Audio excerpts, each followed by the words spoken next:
Well, good evening, everyone, and welcome to the Wednesday, February 24th edition of the Storm Forecast. My name is Brad Bergstrom, and I'm lucky enough to be the superintendent for Sauk Rapids Rice Public Schools.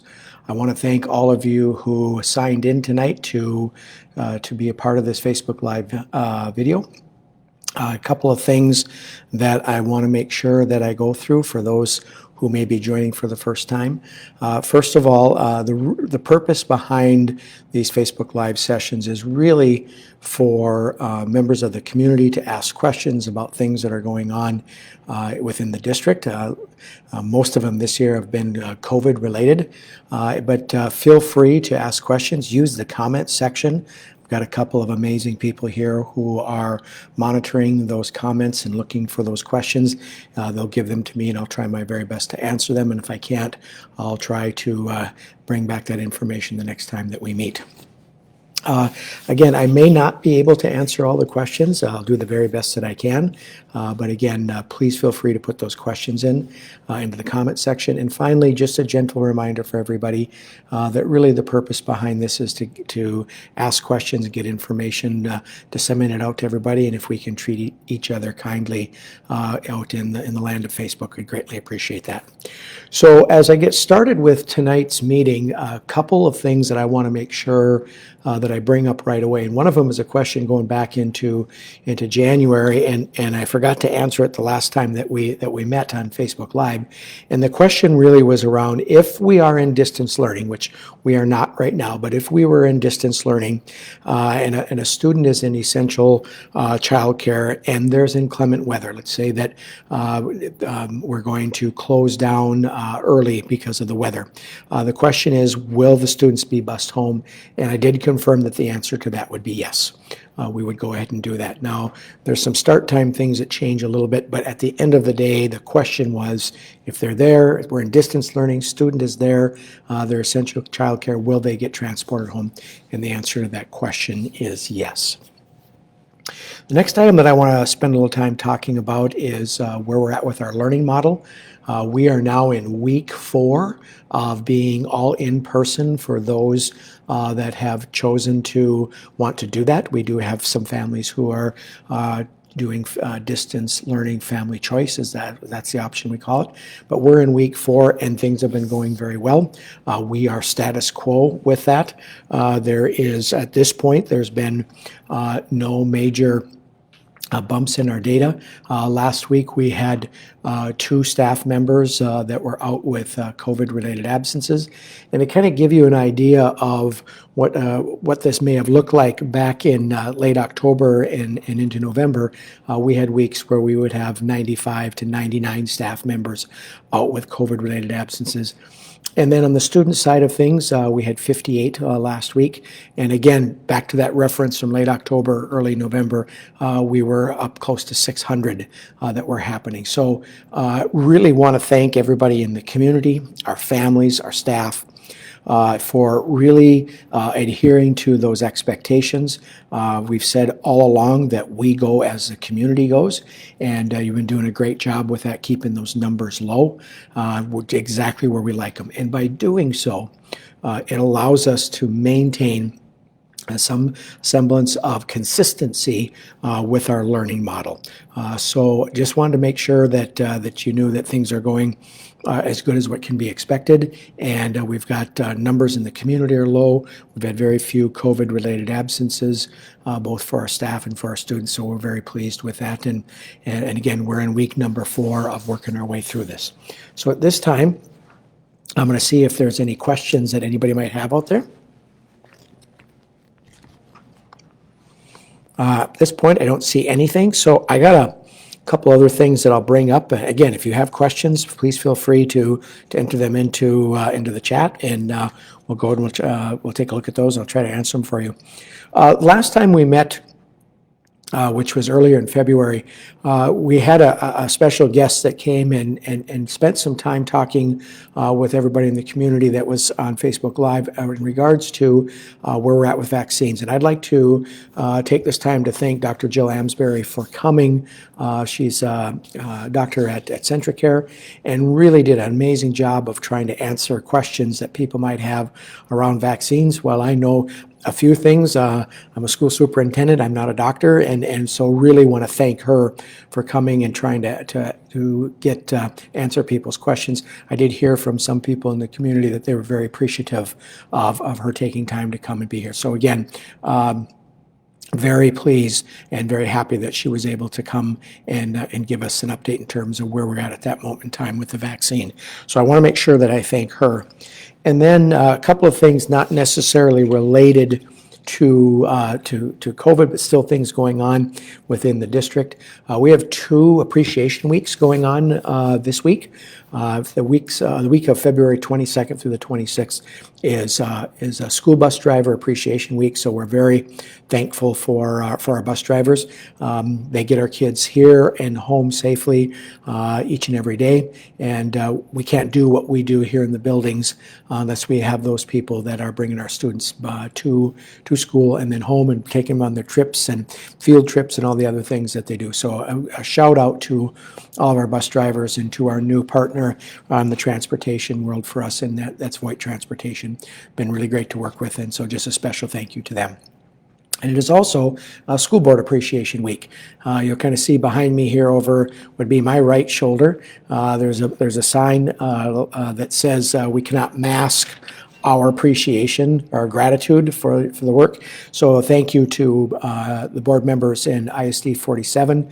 Really do appreciate all the time, work, and energy that they have put into being a school board member. It has, especially in these challenging times, it has not been easy. But to all school board members around the state, thank you for all that you do. It's a difficult task sometimes, and they do it with grace and dignity, and very appreciative of that. So I wanted to make sure that we got a couple of those pieces in, and I think I see some questions coming. So let's go ahead and take a look at those.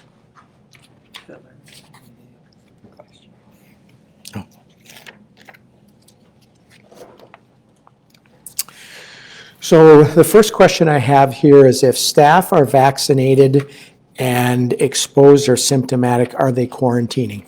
And that's a great question. One of the things that I have shared all along through this process is that as time goes along, things are changing very quickly. And part of the reason that they're changing so quickly is because we're learning more about the virus. And so right now, here is what we know. We know that if staff members have elected to get the vaccine, and 2 weeks after their second shot, and they are exposed to somebody, so it's a close contact, for example. That's the term that we like to use. They're exposed to somebody who had COVID. At this point, they do not have to quarantine for 90 days. Now, the significance of that is that back earlier in previous meetings, videos, we've really spent some time talking about a gratitude that we have for Centricare and Benton County Public Health, because we were able to get 370 vaccines to us at this point in January. And they got the Pfizer vaccine, and then they went back last week and got round number 2. So we know at that moment in time there's at least 375 that have gotten the vaccine. And so 2 weeks after that takes us through the first week in March. And why is that important? Because that 90-day window that now opens up gets us to the end of the school year, which is a huge piece for us. Because when we reflect back on why did we have to go into distance learning, it was really revolving around this piece of that we did not have enough people to be able to fill the vacancies that were there because of COVID-related absences. It wasn't because of COVID in the buildings, but it was because of those COVID-related absences. So that is a huge piece. Now, as time goes along and we learn more about it, let's hope that time period extends beyond the 90 days.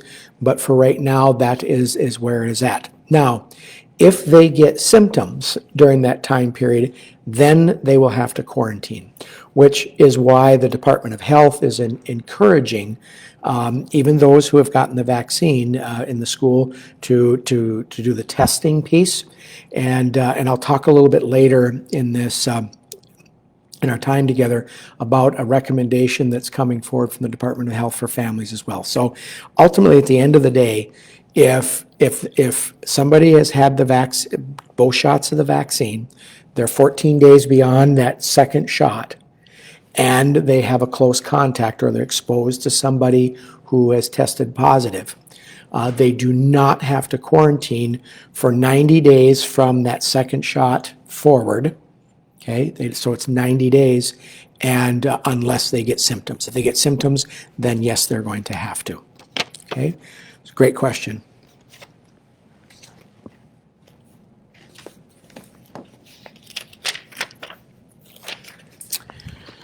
So the next question I have here is, will there be a requirement in future for kids to be vaccinated? There's two parts to this question, I think. The first one is this idea, will there be a requirement? I don't know. There's not a requirement for adults to get vaccinated at this point, so I'm not sure where that's going to go. The other question is, part to this question is getting our kids vaccinated, and that is certainly the hope. I've been hearing some things that maybe sometime this summer that might be available, but again, I think there's a couple of things that's dependent upon. Number one is how much vaccine we have and how quickly are we able to get that into people's arms who are interested in getting the vaccine. So again, I think that that time only time will tell with that. But again, I don't know if it'll be a requirement, but hoping that sooner rather than later, the option is there for our families that would like to have their kids get the vaccine. The next question is, any luck in the bus tracking app? With the warmer days, of course, it seems to be okay if kids are standing a little bit outside. In fact, sometimes they want to stand outside. I know the other day I wanted to go stand outside for a little bit because it was very nice. It was really nice and warm out. But in the colder days, it does get to be a little tougher. And that's a great question. Just earlier this week, I had a conversation via email with a person from Voight Transportation, and we're hoping. They've done some testing and it seems to be working right. So we're hoping in the next 10 to 14 days that we're going to be able to have the My Stop bus app up and running. It's been a lot longer of a delay than we would have liked, but hoping here in the very near future that that's going to be on board for us, and we should be making that available for families. So stay tuned for that.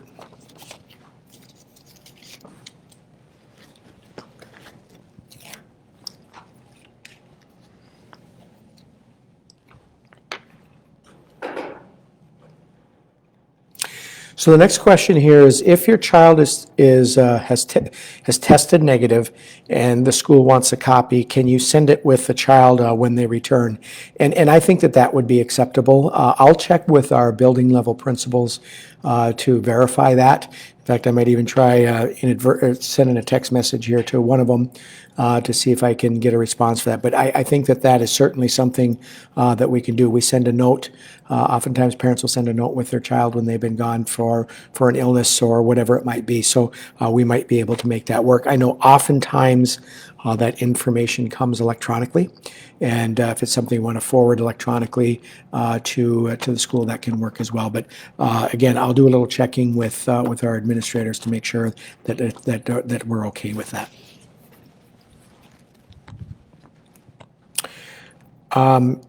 If we, as I'm waiting for some additional questions, just some things that I want to remind those who may be new to coming online here with me. And that is, we have a COVID incident management team here in the district. We've been meeting since the summer with this, and it's a group of administrators from the district. In addition to that, we also have representation from Benton County Public Health. Julie Willman is there with us now. And then we also have a representative from CentraCare, Dr. David Cruz. And I just want to take a moment and talk a little bit about what this team does. So we meet weekly, easier said than done sometimes, right? We meet weekly And we have a protocol that we go through where we take a look at where are the statistics at in the county, in our building, in the district, how are things going here. And then we walk through and do a brief update in terms of how are things going at the building level, how are they going with transportation, how are they going with food service. And then once we're done with that, hearing how things are going in the county, here how things are going from Centricare. And then we figure out what pieces of communication do we want to get out to our families and to our staff in terms of what's going on to try to keep people in the know what's going on. So a really special thanks to our administrators who are a part of that meeting, weekly meeting, and then also a special thanks to Julie Willman from Benton County Public Health and also Dr. David Cruz for being a part of our team, because we need their insight and it can be very helpful for us in trying to make decisions, and especially in times when the virus is spreading and things are going in the wrong direction. Much different now, thank goodness, but we also want to make sure that we're trying to stay on top of things so that we can move and respond when it's necessary in as quick a fashion as we possibly can. So again, just a weekly meeting that we've been doing since this summer. And again, it's just a way for us to make sure as a district that we're monitoring what's going on and what's taking place in the district.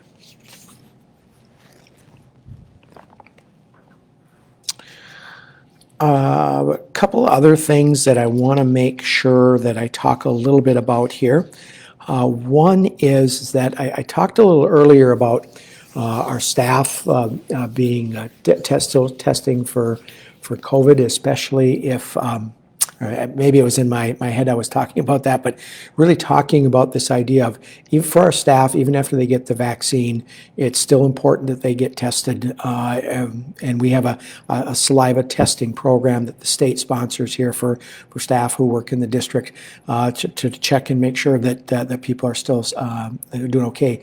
And really the purpose behind it is to make sure that those people who are asymptomatic, we identify those. Because as a gentle reminder, asymptomatic people are people that are feeling just fine, but they've got the virus and they're spreading it. And that can be really detrimental because people just don't understand that they have anything going on. So the Department of Health is also asking for staff that even after they've had the vaccine, to continue to test to see if there's any positive tests, et cetera. Because again, we want to make sure that we're keeping our staff and our students safe. And in addition to that, and I sent something out last week in my weekly update that goes out to families and to our staff in the district, and that is that the Department of Health is asking that parents get their children tested every 2 weeks to see where they're at with the vaccine. There's multiple places that people can go and get tested, do the saliva test, and most, if not all of them, are free. You do not need to have health insurance in order to do that. And the question becomes, well, why would I want to do that? Well, for the same reason that the Department of Health was talking about these pieces with the adults, it's the same thing with our children. Now, if a child is asymptomatic and they're spreading it, that's what we want to try and avoid. Now, does that create a potential conflict for the family of that student who's is tested positive? Yes, it does. And I want everybody to know I realize the hardship that sometimes that can create. But for us as a school, one of the things that we want to do is try to limit the amount of COVID-related absences, of the quarantining piece, so that we can stay in our learning model, and particularly in person, for as long as we possibly can. So again, it's not a requirement, it's not an expectation of the school, but the Department of Health is asking that parents get their children tested once every 2 weeks, just to make sure that they are not that they're not asymptomatic. And if your child is having symptoms, it is a way to clear them to come back, and that is go have the test taken. If it comes back negative, then we can go ahead and the student can come back, because then we know it's not COVID, it's not related to COVID. So just a couple other pieces that I wanted to make sure I shared with everybody. I see another question here.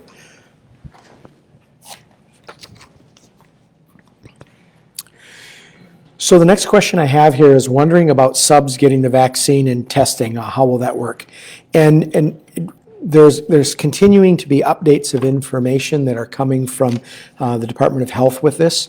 And right now, my understanding is, and this is the latest piece here, and my understanding is that those who as sub teachers, including those who are student teaching, they would be eligible to be in this pool with educators to get the vaccine right now. So you have to be working. It can't be one of those things, well, I'd like to go get the vaccine and then I'll come in and I'll work. But if you're willing to come and work and then you can get in line to get the vaccine, that is certainly something that can happen. And just as a gentle reminder for everybody in regards to the question, where might we be at in terms of number of staff who've gotten the vaccine? It's a little bit difficult for us because part of our responsibility is to get the information, staff go and sign up, and then after that, we don't get a lot of feedback.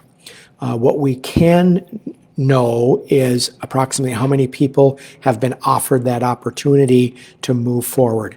And so we're getting towards the bottom of the list of those who work in the district and are still wanting to have a vaccine and still haven't gotten it yet. That number keeps getting smaller and smaller each week, and we're hoping here in the next few weeks that we'll be able to say that everybody who has wanted to get the vaccine has been offered that opportunity.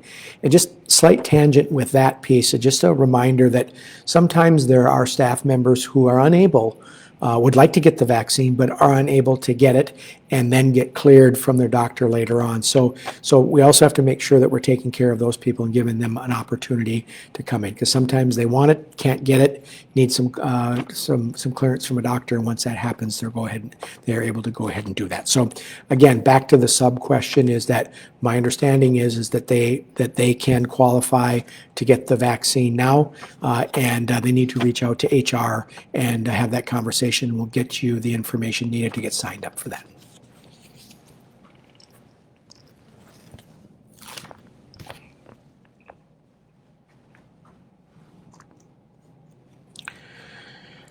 So the question is you can test positive for 3 months after having, you can test positive for COVID after 3 months of having it. So what that means is that if you test positive for COVID, you have a 90-day, I refer to it as the get out of jail free card. So if you're in close contact with somebody, you do not have to quarantine. And so the question is, what is the protocol for multiple positives if you can test every week? So again, one of the things that we want to take a look at is if somebody is in this time period where they've had COVID and it's inside of that 90-day time period. One of the things why we want to test is to see, are they testing positive, and after the 14-day duration of COVID is done. The other piece that we're really looking for with that is that are there symptoms associated with that? Okay, so again, part of this is trying to help us to gain a better understanding of where this is at with COVID. But in a nutshell, if somebody is in close contact, then what winds up happening is they're in that 90-day time period. They do not have to quarantine unless they get symptoms. And that's a key piece, is if they get symptoms.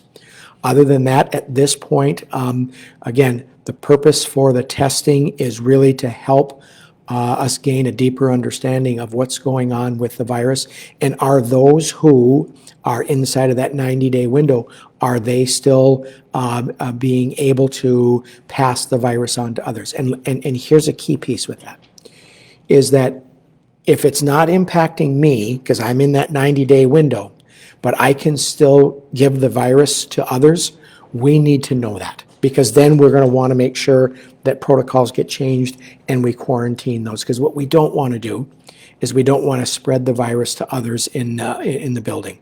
Not everybody has chosen to, not everybody can get the vaccine, so we want to make sure that we are protecting everybody.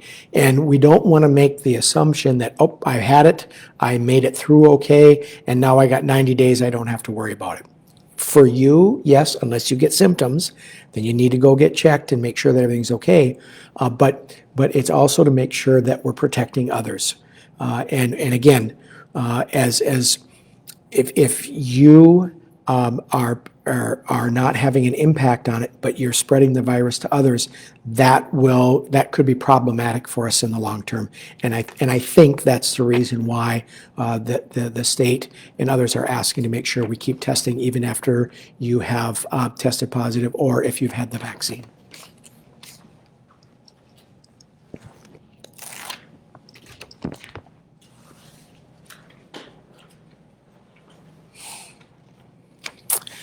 A great question here. So people, I usually say at some point during these meetings that if you're interested in subbing, please let us know, because we're always looking for subs. It is very difficult for us to try and meet the needs, and that's why the quarantining piece is so important for us. And if staff don't have to quarantine if they've been in close contact, that makes things a lot easier for us. It should also be noted that whether you've had COVID and you're in that 90-day window, if you've got the vaccine and you've been that 2 weeks beyond your second shot, that it is imperative that we continue to follow those 3 key practices with the virus, and that is face covering, making sure that you're wearing that. It needs to cover the nose and the mouth. Number 2, and cloth is the preferred one, but it doesn't have to be. Number 2 is we need to make sure that we social distance to the extent possible, ideally at 6 feet. We understand that in some of our buildings that's not possible, and we get that. So we do social distance to the extent possible, and when we can, we want to be that 6 feet apart. And then the third thing is the hygiene piece, making sure we're washing our hands, etc. So even if you've had the virus or you've got the vaccine, those things need to continue to stay in place. So for us, subs is a critically important piece because we still have people who need to take a child to the doctor, or there's dentist appointments, or they themselves need to go to the doctor.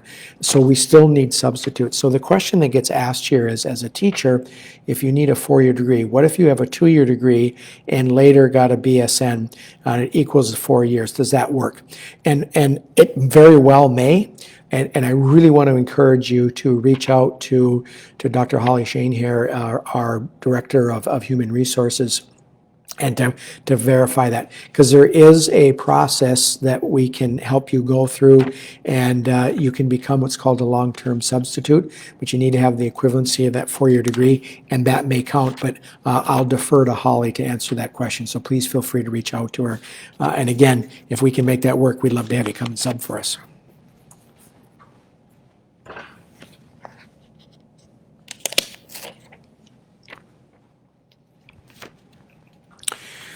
The next question here, is there a timeline for which we may learn about the status of high school milestones such as prom and graduation? That's a very interesting question. In fact, high school principal Mr. Noner and I have had a couple of conversations about this already. We know that is an important part of the high school experience. And at this point, we don't know what that's going to look like. We really, truly don't. We know that if things continue to move in the direction that they have been, and if that dial can continue to get turned back and allow more people to gather, etc., it becomes more likely. Here's what I will share with you, is the likelihood of it being pre-COVID-19 experience being that and for prom or for graduation is probably not something that has a real good chance of happening. It can. I'm not going to say that it won't. But I think what we need to be thinking about is what can we make that experience look like to the best of our ability to keep our kids safe, to be able to the social distancing, those kinds of things. And I know that Mr. Noner and his team are having those conversations. At the end of February, it would purely be a guess. We learned even this fall that things can be going along pretty good, and then things can go off the rails very quickly.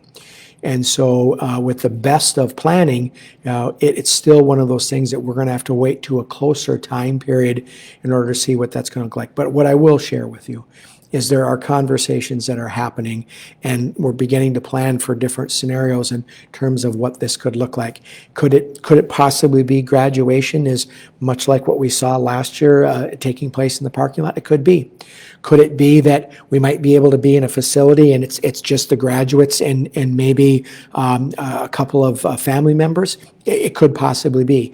Could it be family members, maybe 4, 5, 6, and the graduates? It could be.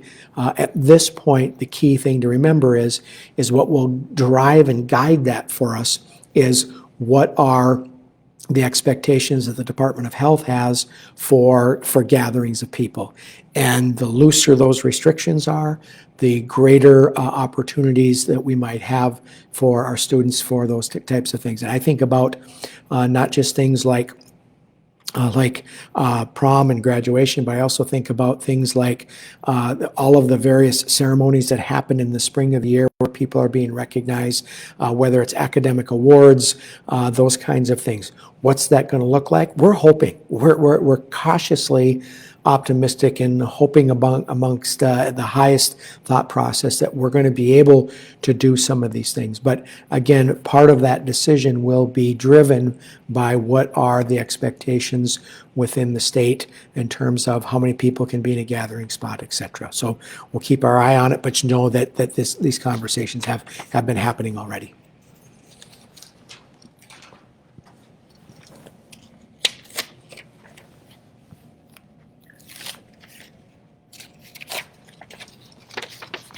So the next question that I have here is the testing that is being offered at the school district every 2 weeks. Is it mandatory or is it optional? And from a staff perspective, it is optional. For families, I talked a little bit earlier about the Department of Health and the state wanting families to do that. That is not a requirement. It is an option for people. But again, it really does help us to ensure that as a community, we can stay consistent in our learning model and not have to pivot, which is still pretty fresh in this superintendent's memory, and would like to avoid that if we possibly can. So with both children and with our adults, our staff members here in the district, the testing piece is optional and it's not a requirement. So the next piece that I have here is that there seems to be a lot of questions out there in regards to how to get the notes to schools. So every week, the district puts out a series of pieces of information that will go out to you, kind of talk to you about what's going on with COVID and what's going on in the district, what are we hearing from the state, et cetera. So what I'll try to do with that is we'll try to get some information out in that publication. So please look for that. Usually comes out Friday around 4 o'clock, and it's a Sky Alert message that gets sent out. So please look for that, and we'll give you some updates in terms of what that can look like. Because again, we want to make sure that we are being as accommodating as we possibly can without violating data privacy, those kinds of things. So again, I'll visit with the principals and we'll try to get some information out to you by the end of this week with that.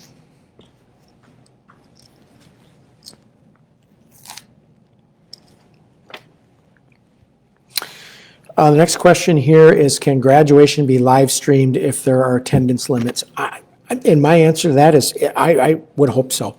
Again, we don't know what that's going to look like. Again, it depends upon where it's at. When it's in a parking lot, sometimes that can be a little tough to make that happen. Maybe it's, can the kids come and go across the stage and get their diploma? Is it driving through in a car? What do those things look like? If it's in a facility and we can only have a couple of staff members, a couple of family members, can we make that happen? If it's feasible and it makes sense to do that, absolutely, we will certainly take a look at doing that. Again, COVID has really asked us to take a look at those things that we have known and done in a particular way for many, many years, and is really forcing us to think outside of the box, look at things differently. And graduation and prom are a couple of those things that we've done them for many, many years. This is my 33rd year in education, and for 31 years, prom and graduation happened pretty much the same way. And now we've got to look at it differently.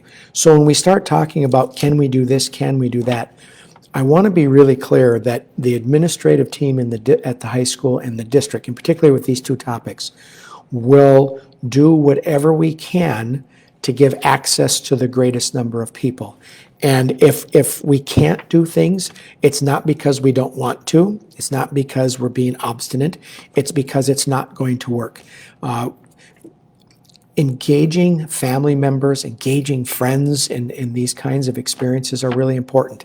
It's no different than the activities that are happening, whether it's drama or it's speech or it's the hockey game or it's basketball. People coming and watching and watching their friends, their children participate. Those things are all important. But right now, we have to look at trying to find alternative ways to make that happen. And sometimes it means not everybody's going to get that chance. But if it's feasible, if it's possible, we certainly will explore ways to give that experience to as many people as we possibly can, because that's what this is all about in the end, is trying to provide those opportunities. But it's going to look different. That's and that's what COVID has taught us. Again, if it's feasible to answer the question to live stream, we certainly will.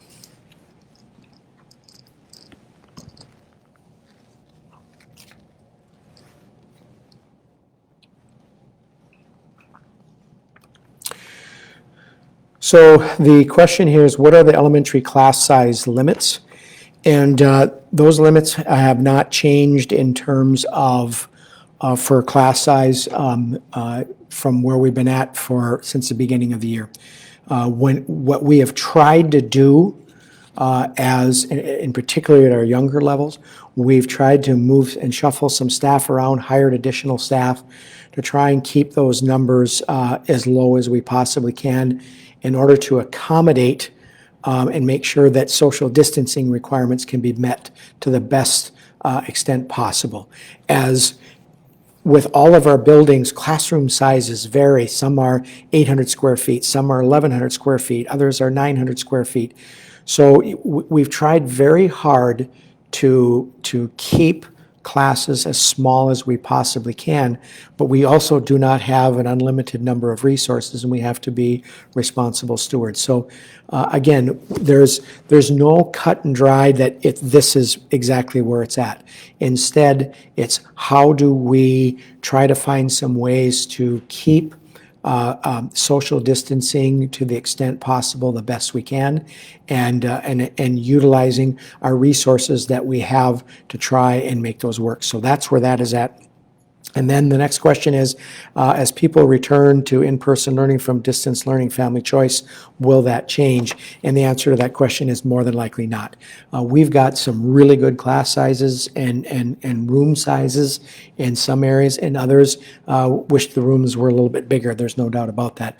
But again, what we're trying to do is make sure that as a class, in particular at the elementary level I'll talk about now, is we're trying to keep those kids in pods so that if there is a situation that develops where there has to be some quarantining, that it limits the number of kids that are going out. No different than being on a bus. Why are we asking kids to sit in assigned seats on the bus?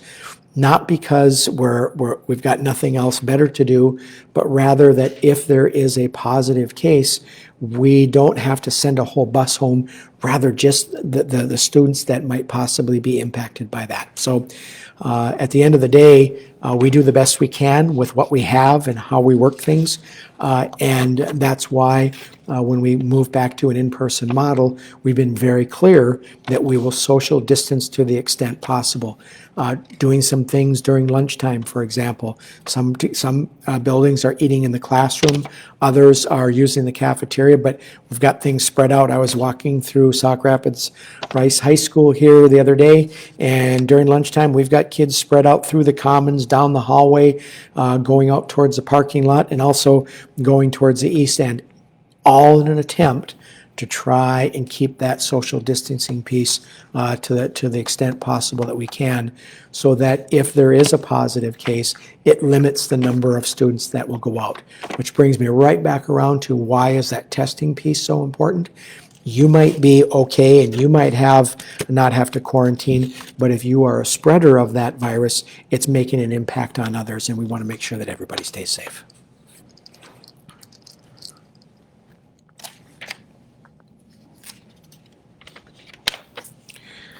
The next question here is, can parents who are vaccinated start volunteering? The answer to that question is not yet. We have some volunteers that have wanted to come back in, and we're doing a very limited piece with that. Again, we want to make sure that we're doing everything in our power to ensure that our kids are staying safe. And so as much as we appreciate the volunteers coming in, and hopefully in the not too distant future, we're going to be able to start accessing and allowing more people to come in. But for right now, we're going to err on the side of caution and make sure that we are keeping everybody safe. So volunteers are very limited at this time. The next question is, next year, will distance learning still be there, or will in-person go back as an expectation with masks? And one of the things that we have learned through COVID is that we have found that there are families, and not just we here in Sauk Rapids Rice Public Schools, but across the state. We have learned that for some families, the distance learning model works very well for them. And I know at the legislature right now, there's a lot of conversation happening around allowing schools the flexibility to continue to offer some form of either distance learning or online learning for the upcoming school year. We are exploring that. The process to become an online school is quite extensive. It's not just, hey, we want to do this. There's quite a protocol that you have to go through, and I know that there is conversations happening through the legislature to maybe scale that back, because we have learned an awful lot, not only as a school district here, but across the state, about what does good online learning look like. And I use the words distance learning, and I use the word online learning, and they are two very different pieces. What we're doing right now is distance learning.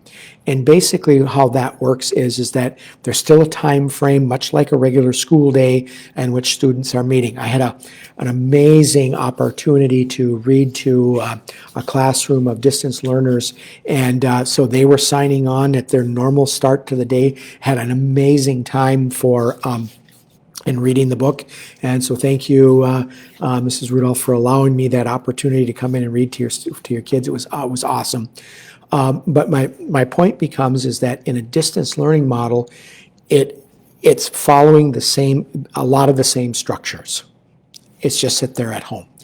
Online learning, there is not quite that structure, and students are more independent in their learning. They are asked to complete things on their own much more than what you will find in a distance learning model. So right now, there is no information out there that's saying that distance learning is going to be in place for next year. I think as we get into the spring, we learn more about the virus. Where are we at with the vaccination process? There may be some additional information that comes and says, you know what, schools can still use distance learning.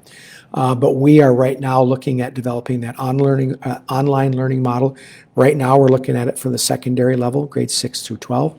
But if the option is available for us to put this into play for our elementary students, that's certainly something that we will explore.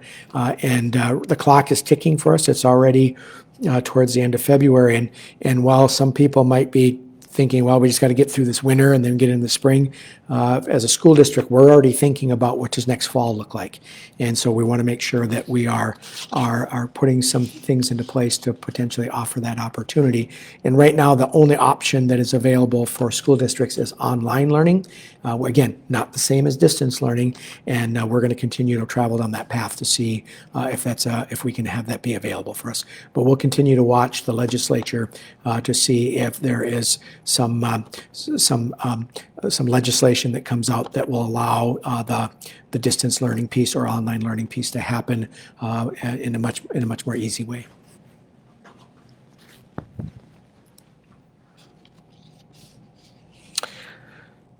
A couple other things here as we continue to move along. One is that just a brief heads up that we are approaching the season of MCAs.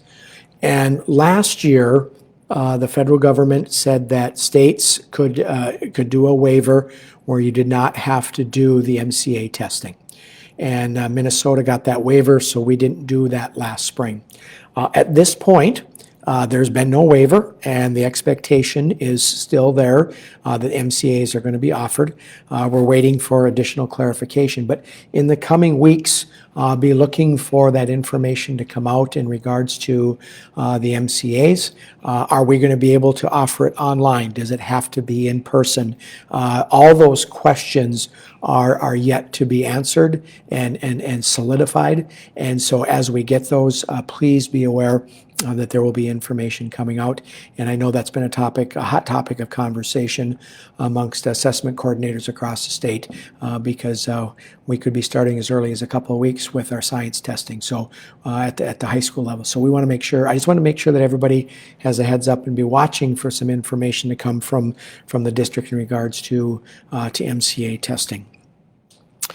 The other piece that I want to talk with you about real quick is I want to talk a little bit about last Friday, about 4 o'clock, we got an update from the Minnesota State High School League in regards to quarantine guidelines. And as we got this information, one of the things that they said is that much like in a school setting, they offered up the opportunity for a shorter quarantine time period.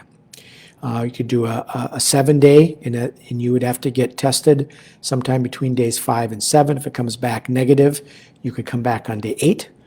There was also a 10-day option. If you didn't get tested and you had no symptoms through day number 10, then on day 11 you could come back. By the way, with the 7-day one, you also would have to be symptom-free. And while all those things sound really nice and good, much like with what happened when this was announced for back in December for students and staff to shorten the quarantine time period, there's a caveat with that. And that is, the caveat is that through all 14 days, you have to guarantee that there's 6 feet of social distancing. Well, in our activities, we cannot guarantee that 6 feet of social distancing will always be happening. The other piece that happens with this is that some of our activities, a mask is required and is not removed. For other activities, due to safety reasons, a mask comes off. So if you're in an activity where the mask comes off at any point in time, you would not qualify for it. And as you look at all of the different moving parts associated with all that criteria that's in place, it can be very confusing. So after a lot of conversation and discussion, we have decided that we're going to stay with that 14-day time period because, again, we cannot guarantee the social distancing piece. And even in the communication that came out from the State High School League, 14 days is the best practice. And if you move to a less than 14-day time period, what that means is that you're increasing the risk of the virus spreading. And it's just, as a school superintendent, that's just not acceptable to me. So again, we will stay with the 14-day quarantine time period for the safety of our staff and our students. And again, as time goes along, if some of those restrictions are eased in terms of the 6-foot social distancing and other pieces, if we certainly can shorten that time period, do it safely, we'll explore that option when it happens. So I am going to, it's 7:48. I think I've gotten through just about everything I wanted to. I've been watching my battery here, and it's for some reason I've zoomed through a lot of battery tonight, and I'm down to about 13%. So I don't want to all of a sudden go off into la-la land and not everybody knows. So if all of a sudden I stop showing up on this, just know that my battery went dead, and it did start at 100%, so not quite sure where that's at today. But I have one other piece that I want to make sure that I share with you, and that is that if you're a parent or a guardian and you have a child who is symptomatic, please remember that it will be important that all the children in that household, all the siblings, they need to stay home while that person is symptomatic. Once the symptomatic person gets tested and they're good to go, then everybody can come back. And here's the other thing. only the symptomatic child has to be tested. So if there's 3 children in a family and the oldest of the 3 has some symptoms, all 3 will need to stay home. If the oldest gets tested and comes back negative, they can all come back. You don't need to do a test for all 3. Again, this is something we've been trying to make sure that we're bringing forward. I know it gets confusing and it's hard, and so we just try to emphasize those things that sometimes are causing some confusion and some questions to make sure that best we can that people understand. Okay, so bottom line becomes here, I think that's all the pieces that I wanted to get through. I do not see, maybe there is one more. I got one more question here. What is the difference between MCA testing and the MAPS testing done this week at the middle school? So the MAPS testing is an assessment that we do 3 times a year to kind of gauge how are our kids doing. So you take a look, I consider this, it's like a dipstick in an engine. You test it to see how things are going. How are our kids doing reading? How are they doing in math? How might they be doing in science? And those are kind of the key areas that get assessed. And the bottom line becomes it is an assessment for us that we use to drive our instruction. But it is something that we do as a district. There is not the level of security that needs to be there. It's something that we can do remotely without too much difficulty. The MCA testing is the state assessment. There's a whole different level of security, the pieces like that, and that information is then used to report to the federal government as a part of how our state's progressing with their education. And the MCA test is an assessment in reading, math, and science, and depending upon the grade level, science is not for every grade level, same thing with reading and math, but it is a report to the state of Minnesota in terms of how are we doing with the instruction of the state standards in the district. And it's a tool that test is only done once a year, and it's usually done in the spring. MAP testing, done 3 times a year, usually fall, winter, spring, and again is used to help inform us with how our kids are doing and guide our instruction. So that's the big difference with them. I think I got one more question here.